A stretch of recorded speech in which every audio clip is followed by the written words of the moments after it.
Bonjour et bienvenue. Hello and welcome to Straight Through the channel.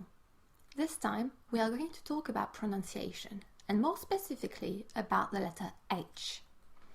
You might already know that we don't pronounce the letter H in French, and you might also have noticed that French people, myself included, tend not to pronounce that letter even in English when we're supposed to. So let me read out a couple of examples for you. J'hésite entre Hawaï et Haïti pour mon prochain voyage. L'héroïne de cette histoire peut piloter un hélicoptère.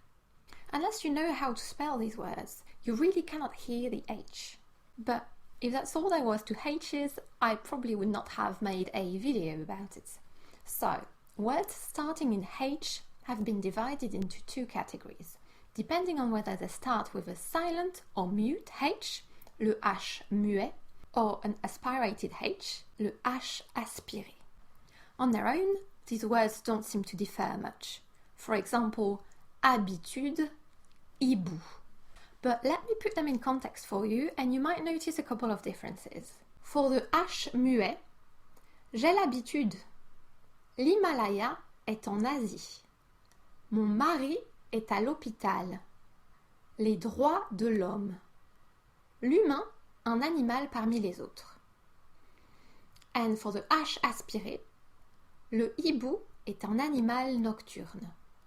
La hiérarchie de la société. J'adore le hockey sur glace. La honte est une émotion complexe. Pourquoi a-t-on le hockey? So you can see that the definite articles in front of the nouns vary. With the H muet, we use a contraction or what is called an elision, elision. And this elision is actually something you are familiar with as you have seen it in front of vowels. For example, you know that we don't say je me appelle, but je m'appelle. Another thing that happens with the H muet is the liaison or connecting of sounds. Mon habitude. You can really hear that I carry the last consonant sound into the next word. Les hôpitaux. Deux hommes.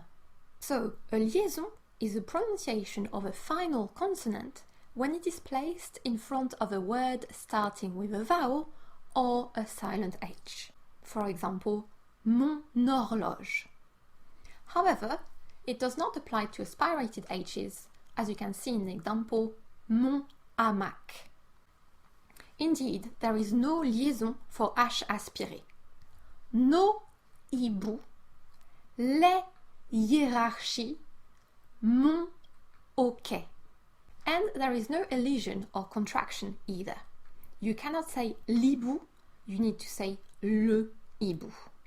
And the importance of recognizing H muet from H aspiré does not lie only in pronunciation, but also in grammar. We have already seen that we use different articles in front of H muet. And you might remember from the video on possessive adjectives that we use the masculine adjectives mon, ton and son in front of feminine words that start with a H muet. So, how do I know whether the H is silent, muet, or aspirated, aspiré? By looking in a dictionary. If you look up a word starting in H in a monolingual French dictionary, you will find a symbol, usually an asterisk, in front of the word if the H is aspirated. In a way, French dictionaries have materialized that protection against elisions or the use of apostrophes and liaison, the connection of sounds. As a rule of thumb, words coming from British or American English as well as German have H aspiré, while words coming from the Greek and Latin have H muet. I hope this video helped you understand French pronunciation a bit more. Thanks for watching, merci et à bientôt!